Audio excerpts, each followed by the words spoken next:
Ky emision mundësohet nga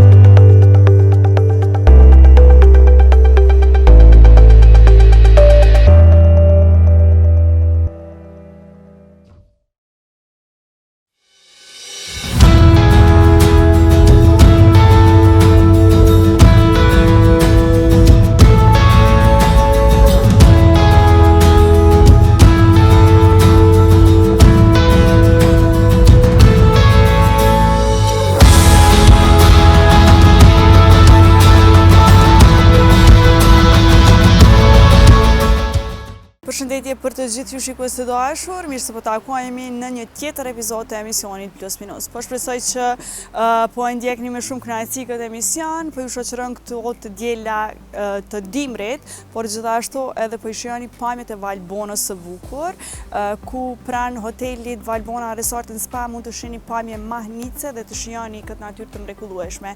Ne do kemi një mysafir shumë interesant sot këtu në studion e Plus Minus, në këto ambiente fantastike. Por kush është ai mysafir, po e presim dhe po e shohim së bashku, sepse është tani duke ardhur këtu në studio.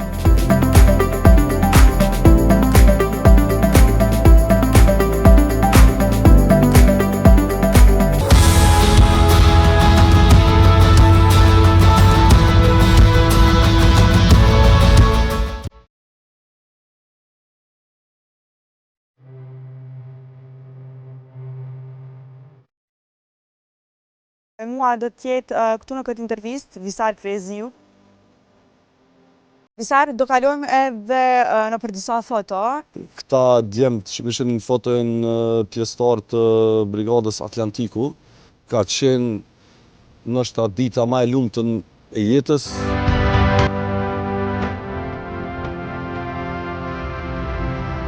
Po cili ka qenë momenti më i vështirë apo më i rrezikshëm?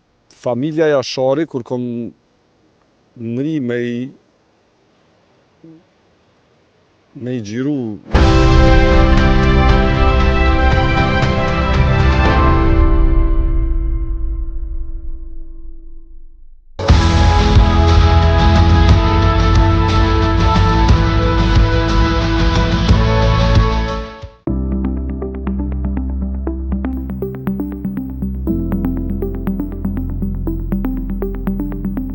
Shikues të dashur, në këtë ambient kaq të bukur, tek hoteli Valbona Resort and Spa, kam nderin dhe kënaqësinë të kem këtu një ndër fotoreporterët, i cili ka dëshmuar shumë çka nga lufta në Kosovë, ka përcjellë edhe emocione të ndryshme nga ajo kohë.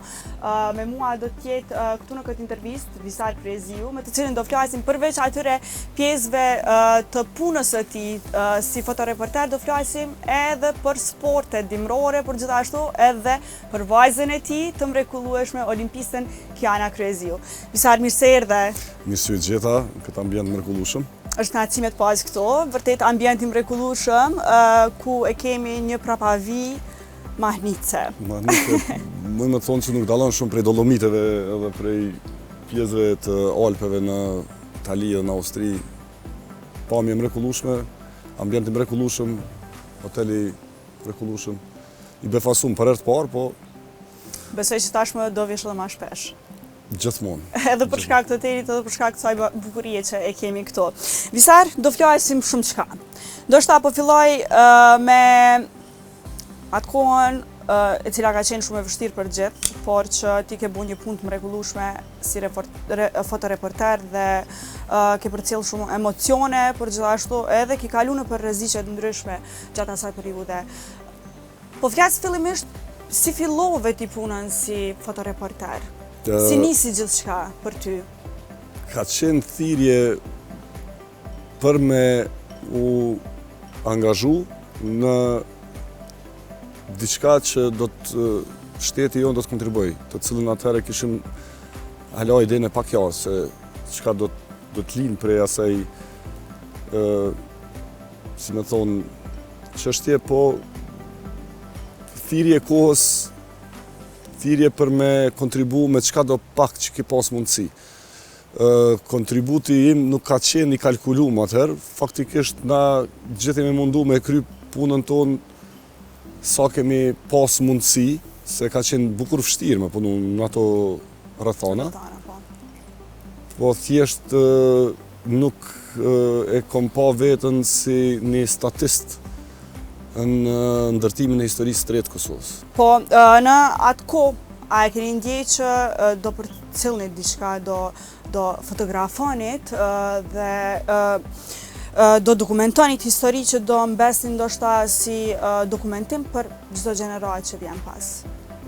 Me të kallëzu të drejtën, unë kam më shumë të re, kam qenë i vetëdijshëm që gjanat që më ndodhin, edhe krimet që ndodhin, duhet mu shëju, duhet mu regjistru, që me mujt të mos e dit epilogun përfundimtar. Kontributi jam ka qenë në dokumentimin e krimeve të luftës, edhe ngjarjeve që faktikisht e kanë trasu shtetë ndërtimin tonë. Panaj,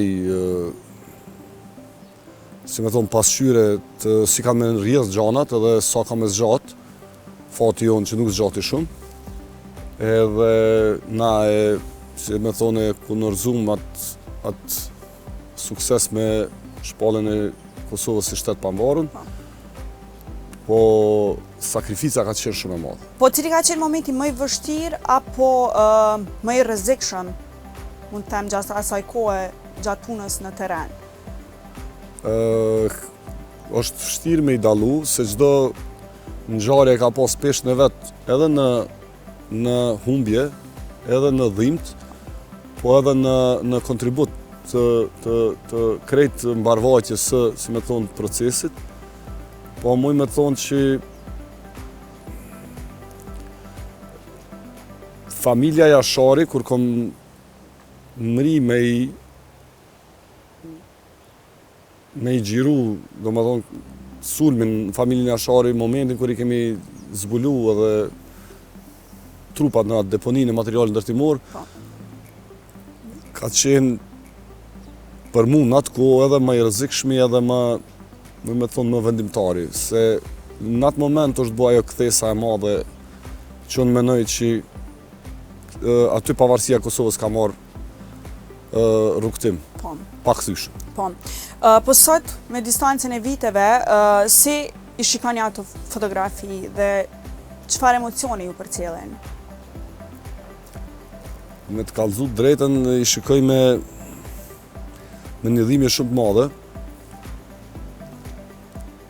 edhe mendoj që çdo sakrificë sa do e vogël që ka qenë ose e madhe,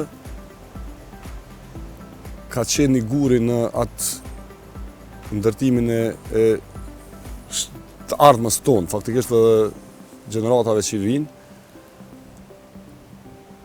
Muj me thonë që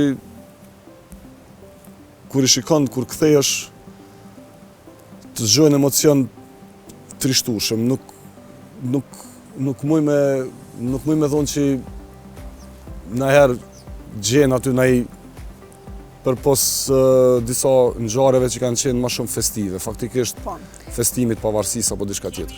Visar, do kalojmë edhe në për disa foto, edhe po du me e ditë edhe prej teje disa komente. Janë 3 foto të cilat i kemi zgjedh. Fotoja e parë është e kamionit me ushtarët, ndoshta na tregon ti pak më shumë edhe më në detaje. Kjo foto është e bome, e realizume në Prizren, do më thonë menjerë mas hyrjes ushtarëve të UÇK-s. Këta djemët që pishin në fotojën pjesëtar të Brigadës Atlantiku, për ata që se din, kanë qenë djemë shumica që kanë jetu në Amerikë, edhe janë mobilizu edhe kanë ardhë. E kemi zgjedh faktikisht ma shumë këtë foto për shkak me kallëzu edhe atë momentin e fitimtarit, ku këta djemë veç disa ditë ma parë nuk e kanë dita, kanë me ardhë si fitimtar në Kosovë. Këta kanë qenë ma shumë në zonën e Pashtrikut, kanë qenë dislokum rreth Kosharës, edhe ky moment është kur trupat e UÇK-s, do më ushtarët e UÇK-s hynë në Prizren si fitimtar. Tërsa fotoja e dytë është një vajzë me flamur kombëtar.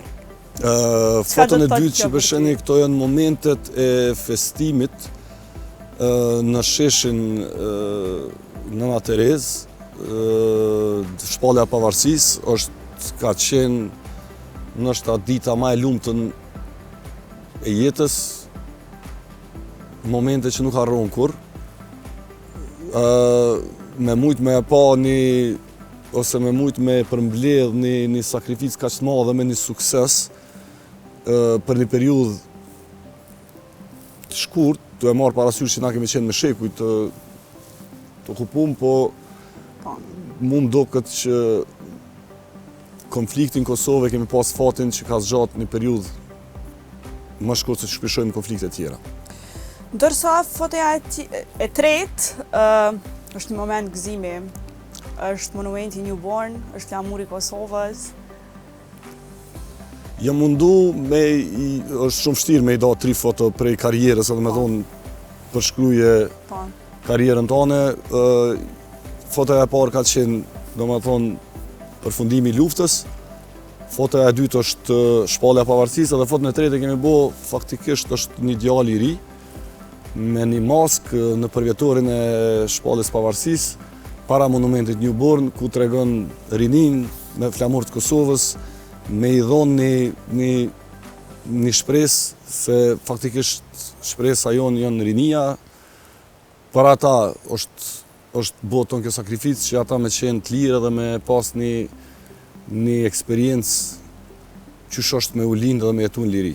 Isar, para se të kalojme të tema tjera, apo pim qaj? Po, bon, këtë ambient ka bukur, po gjithashtu është, fatmirësisht nga ka marrë koha shumë e mirë, po nga një qaj me pi është ende më mirë po besaj. Naci, nga një qaj nga Podravka, qëfare po dojnë? Kemi shumë llojshmëri.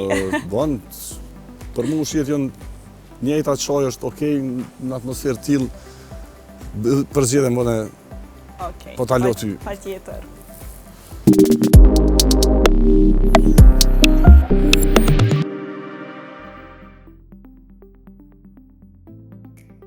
Sarë për ty, një qaj ment. Faleminderit. E për mu një qaj të frutave nga Podravka. Malit. Frutave të malit. Po besoj që kjo qaj i Podravkës shkon shumë këtë ambient edhe mundemi na me vazhdu bisedën. Seriozisht, ambienti pa njoftë. Unë Valbonën nuk e kom njoft, për shkak se s'kom qenë ma herët, arsyeja mu ka duk qasja pak e vështirë, po mas erdhe me pamë që është një ndër vendet që qasja nuk është problem, hoteli është fantazi, mund me thonë që më befasu për të mirë.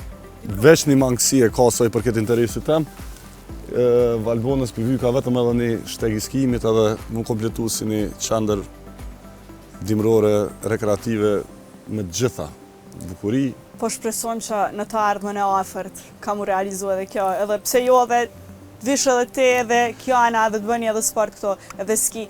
Dalim tash te kjo pjesa. E dim që je një freerider, ki pasion skimin. Skimin, snowboardin, motociklizmin, shumë sporte, çka do që ka të bëjmë adrenalinën faktikisht. Po, cila ma shumë? Sezon dimnit është skijimi, snowboardi, sezon të verës është motociklizmi, motocrossi, çka do që mundet mu implementu ose mundet mu shfrytzu në atë periudhë ose në atë sezon. Po, a keni ndonjë ekip të skiatorëve që shkojnë në vende të ndryshme dhe... është klubi i skijimit që është edhe pjesë Kiana, është klubi Pro One.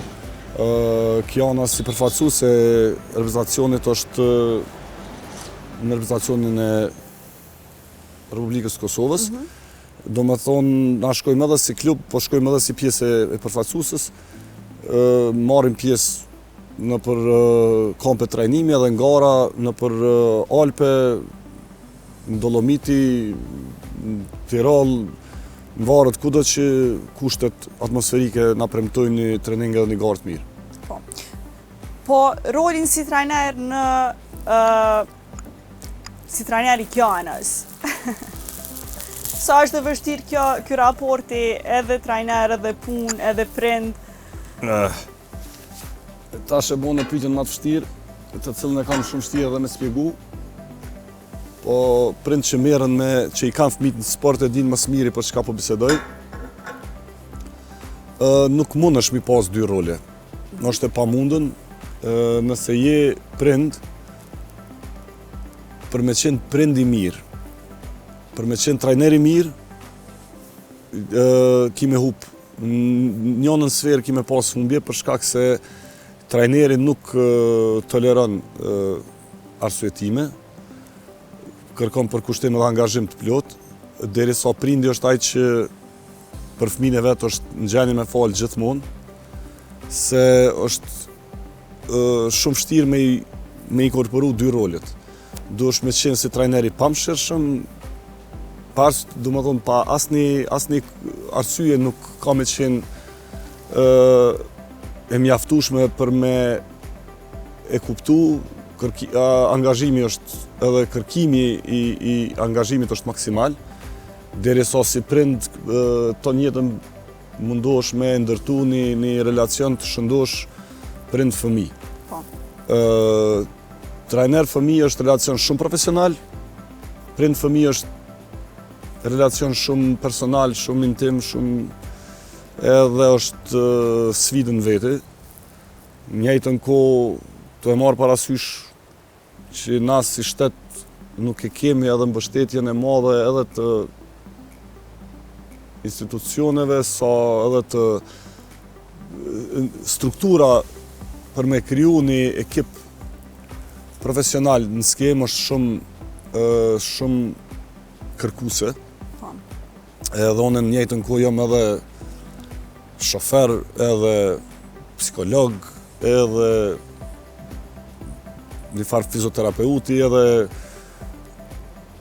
trajner kondicional, e që kur e shikon prej prizmës tjetër, unë nuk jam i mirë në asnjënën prej tyne. Unë e bëj thjesht vetëm prej dëshirës për me mujt me mbështet kjo anën edhe me shty sa ma shumë që mujt përpara. E para se të ndalemi për bllokun e parë të marketingut, e kam një super lajm për të gjithë ju shikues të dashur që dëshironi që të bëheni me banesë të re. Qytetit po i shtohet kompleksi më luksoz e modern i banimit, Prishtina 5 Towers. Një projekt që sjell standarde jetese me 5 yje, reati maksimale dhe hapësira ambiente të dedikuara për familje, fëmijë, të rinj e të moshuar. Me 4 objekte luksoze banimi dhe me një qendër tregtare ultramoderne. 5 Towers ngrihet në një super lokacion pranë qytetit, prej nga ku mund të shihoni një pamje magjike të gjithë Prishtinës dhe të njëjtën kohë të jeni shumë afër qytetit. Pra nëse po kërkoni një investim me zgjedhje afatgjate për jetesë, ne këshillojmë që të interesoheni menjëherë sepse një mundësi e tillë nuk vjen dy herë. Shkëputemi për bllokun e parë të marketingut edhe rikthehemi shumë shpejt bashkë me Visar Kreziun këtu në studion e Plus Minus te Valbona Resort and Spa.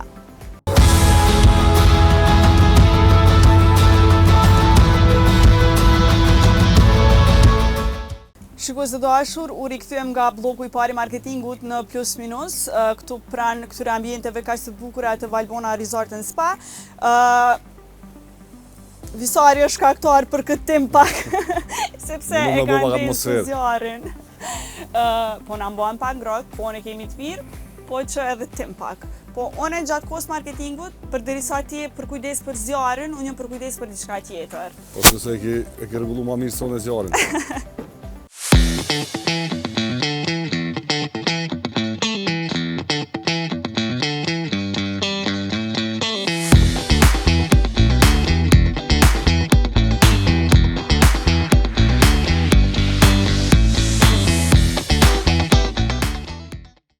Visari ka marrë disa produkte nga Zoade, chicken nuggets, me na shoqëru pak këtu gjatë intervistës. Janë shumë të shishme, janë produkte nga Katari, cilat mund t'i gjejnë të gjithë shikuesit, po gjithashtu edhe ne shumë shpejt në për të gjitha marketet në Kosovë. Tash po vazhdojmë pak intervistën, Visar mundesh me i provu këto produkte. A mund edhe me Me shiu ushqimin edhe... Po patjetër. Sa më është lirë, si në shpitonde. Këto ambiente, pse mos me shiu edhe ushqimin. Bisart, flasim përsëri pak për Kianën. Si ka qenë, ndoshta ajo, ndoshta emocionet e para, kur e ke pa Kianën në ski dhe kur ke mendu që ndoshta do bëhet profesioniste, olimpiste.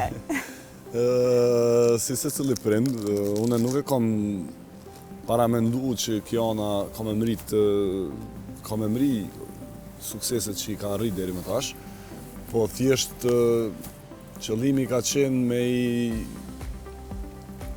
me i introduce, me shfaq fëmijëve aktivitetet në borë edhe më marrë me ndaj aktivitet sportiv, edhe na si familje s'kyojmë gjithë. Thjesht ka qenë një iniciativë prindërore për me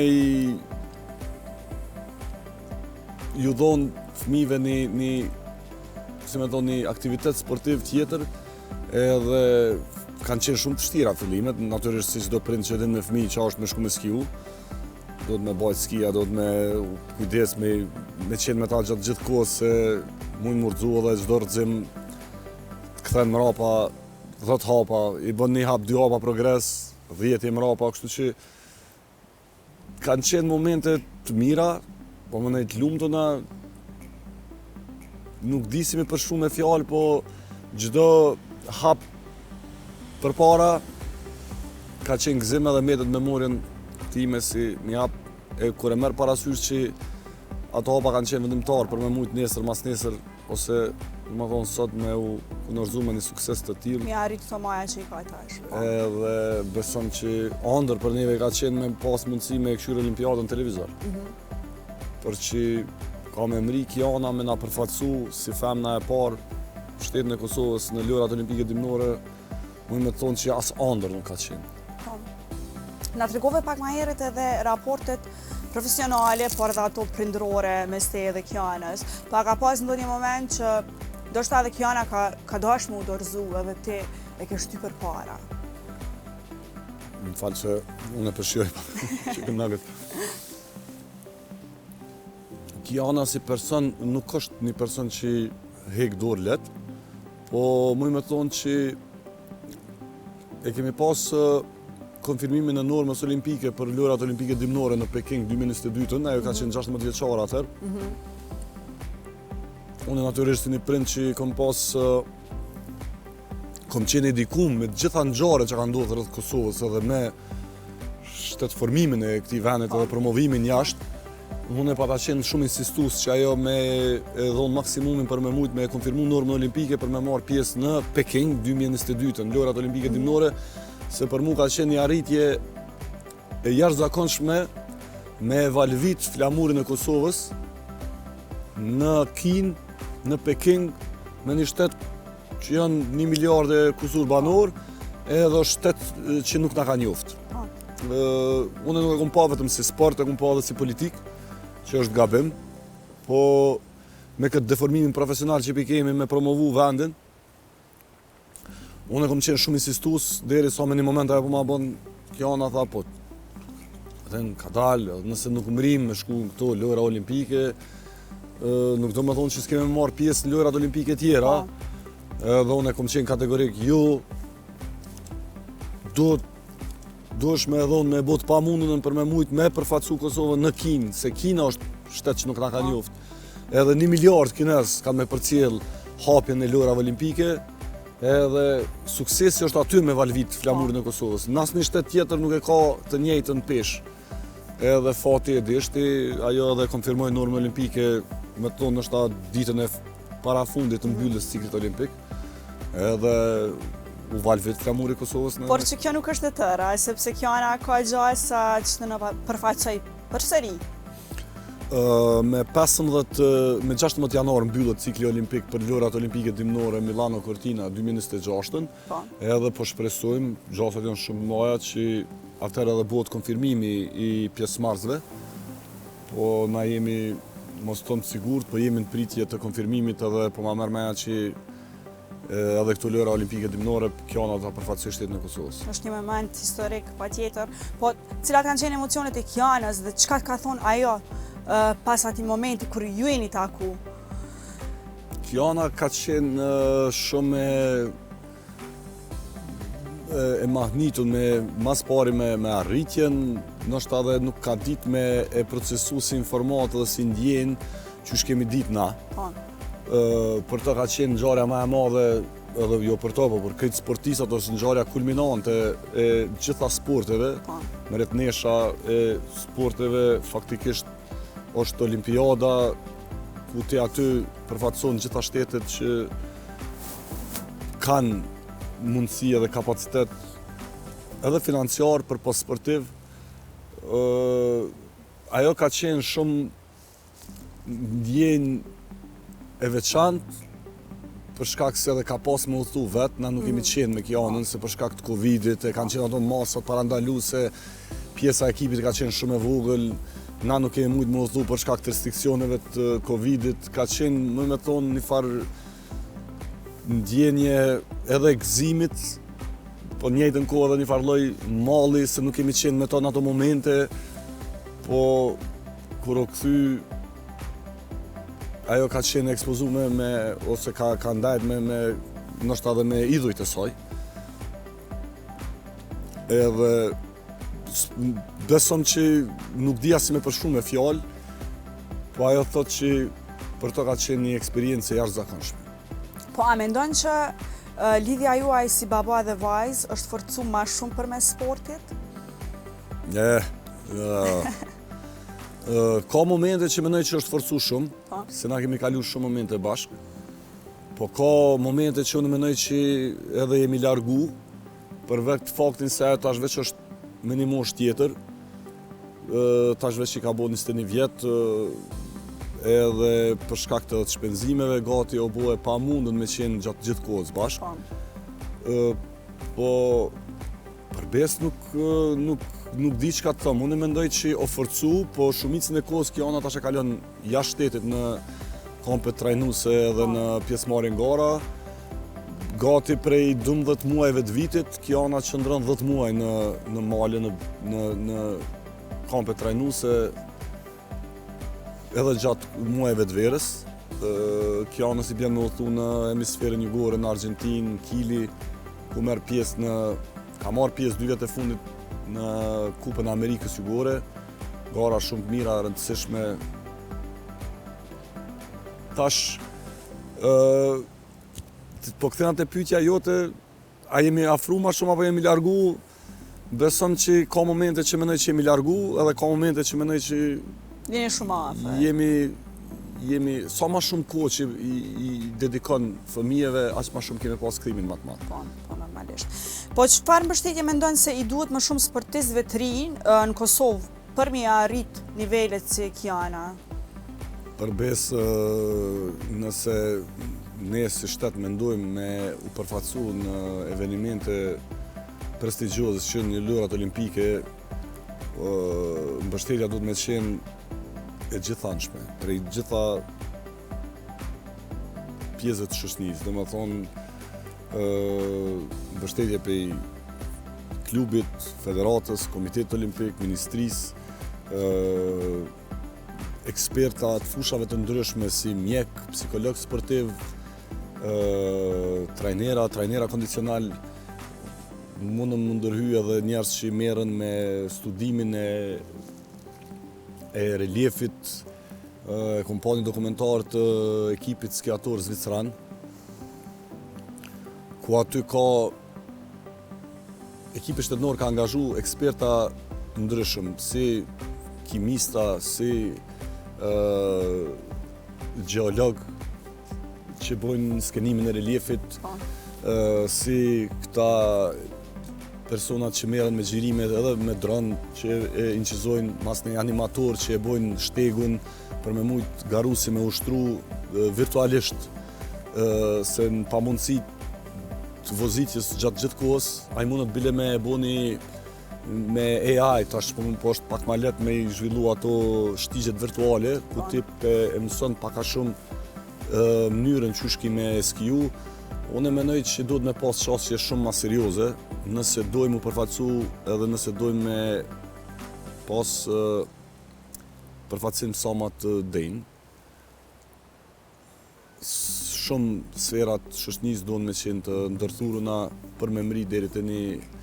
Në lojrat olimpike dimnore janë edhe 17-18 disiplina tjera përpos skimit alpin. Na kemi mri vetëm herë më përfaqësu është me skimin alpin. Albin Tahiri ka qenë skiatori i parë që ka përfaqësu Kosovën në lojrat olimpike dimnore. Kiana është femna e parë, po të e marrë parasysh që Kiana është brumi i Kosovës, është rritë, është ndërtu, është zhvillu në Kosovë. Derisa e dim që Albini ka pas fatin me qenë pjesë edhe e ekipit përfaqësues slovene, ose ka ushtru me ekipe slovene që janë nivel shumë atë lartë profesional se Kosova. Sar, po për fund, kisha dashur që Kiana me dëgju përmes kësaj interviste një mesazh që e ki për ta në këtë etapë të karrierës së saj. Për Kianën kisha mujt me thonë që mos ndalet së ndruari kur, në të ketë besim që gjithçka mundet mu arrit, edhe mos dyshon kur të vetvetja që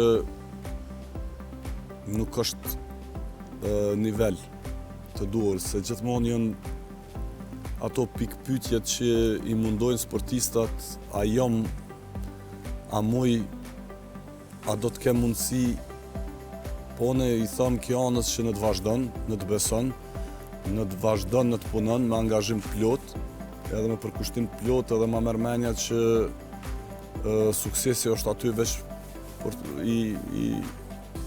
për të arrit.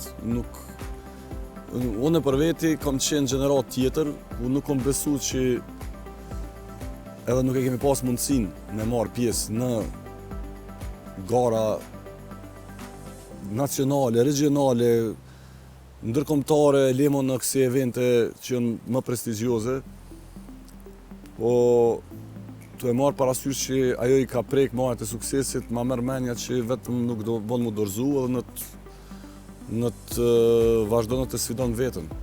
Visar, faleminderit shumë për këtë intervistë kaq të këndshme, e unë kam një dhuratë për ty, para se me të lonë me shku. Kënaqësike, më thonë që një për eksperiencave më të mira. Më vjen mirë. Kënaqësi shumë e madhe me bisedu tema të ndryshme me ty.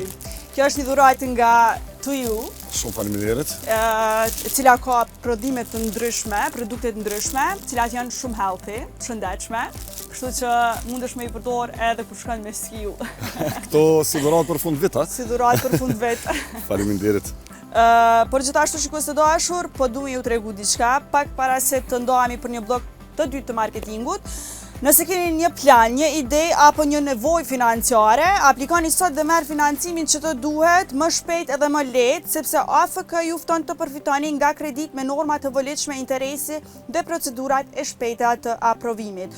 Pra Agencioni për Financim në Kosovë ju fton që të shpalosni ato idetë e juaja, nevojat e juaja dhe të merrni pra mbështetjen e duhur. Po shkëputemi për blokun e dytë të marketingut, qëndroni me ne sepse do e kemi një material shumë interesant për gjithë ju që dëshironi të vini dhe të vizitoni Valbonën.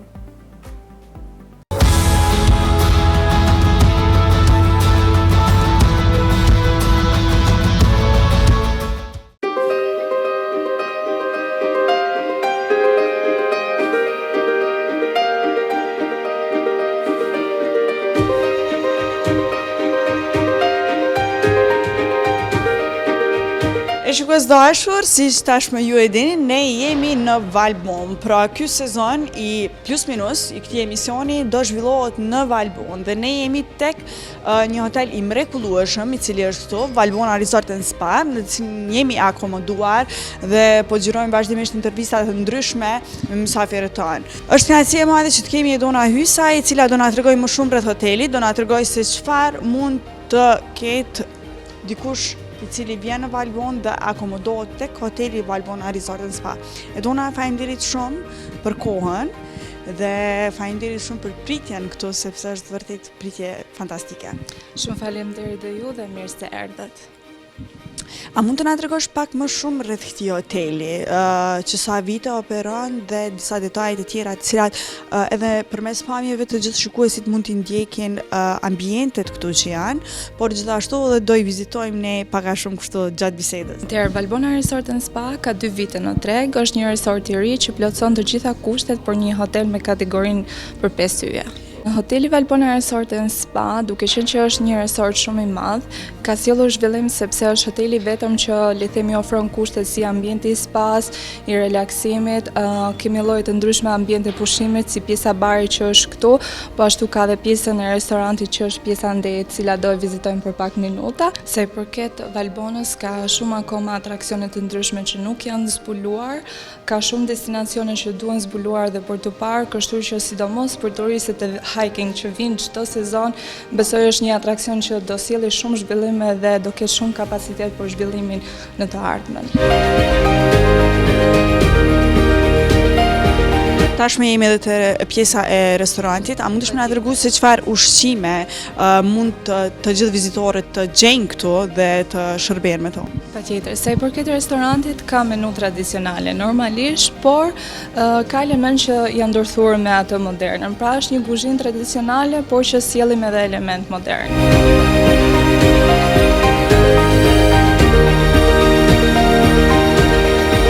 Tashme jemi edhe tek pjesa e spas, ku Edona do na tregoj më shumë se çfarë mund të gjejmë këtu dhe si të shijojmë dhe të relaksohemi, ndoshta pas ecjes në Valbonën e bukur dhe të vinë këtu për pak relaks.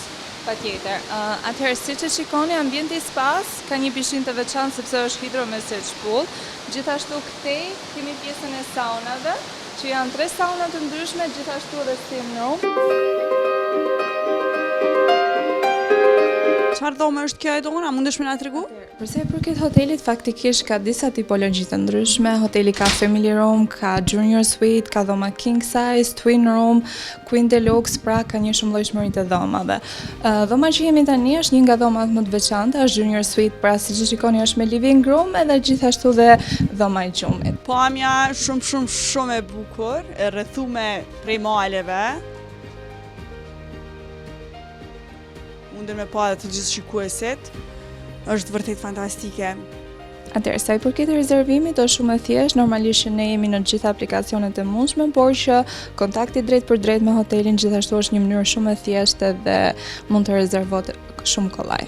Po nëse është në Instagram hotelin, dhe kom qa me bu një rezervim për Instagrami direkt. Patjetër, do me thënë si që thashë ne jemi në gjitha aplikacionet e mundshme, edhe në Instagram po ashtu mund të rezervosh në Booking dhe në çdo aplikacion tjetër të mundshëm. E shikues dashur, mos e humbisni mundësinë që të vini të shihoni pamje të mrekullueshme të Valbonës. Ky është kati i 7. Patjetër, këtu kemi sallën e konferencave, unë po hap derën që t'ju tregoj nga brenda. Siç e shikoni është një ambient shumë i veçantë dhe shumë mahnitës. Po besoj që ka edhe një pamje fantastike nga ana tjetër e hotelit. Patjetër, pse jo, mendoj që një staff retreat ose një grup që le të themi mund të vinë për një mbledhje ose çdo atraksion që mund të ketë, është një ambient shumë komode dhe shumë i veçantë. Atëherë, kjo është një sallë private, le të themi pak më e veçantë dhe pak më speciale, por që kemi edhe një ambient tjetër të tillë, kështu që pse jo mos ju tregojmë dhe atë. Shkojmë edhe atë pjesë. Ka hapësirë të bollshme, salla gjithashtu ka kapacitet për 20 deri 35 persona.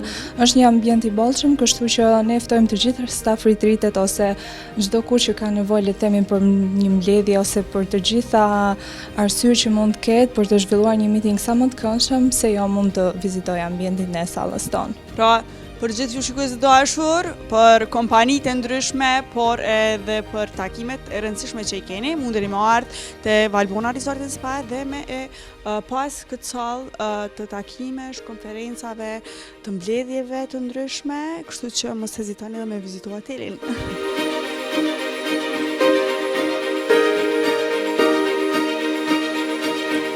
Jemi përsërit tek holli I hotelit, Valbona Resort and Spa dhe dua ta pyes Edonën kështu si përfundim të kësaj interviste se si I fton të gjithë shikuesit e emisionit Plus Minus që të vinë dhe të shijojnë ambientet e Valbonës, por gjithashtu edhe ambientet e Valbona Resort and Spa. Po gjithashtu mos të harroj ta përmend edhe pamjen e mrekullueshme që mund ta kenë nga ky hotel. Atëherë, ne ftojmë të gjithë shikuesit dhe të gjithë klientët që duan të vizitojnë Valbonën, nëse duan të kalojnë një fundjavë ndryshe ose diçka shumë, le të themi diçka që I çon në një botë edhe dimension komplet tjetër, pse jo mund na vizitojnë.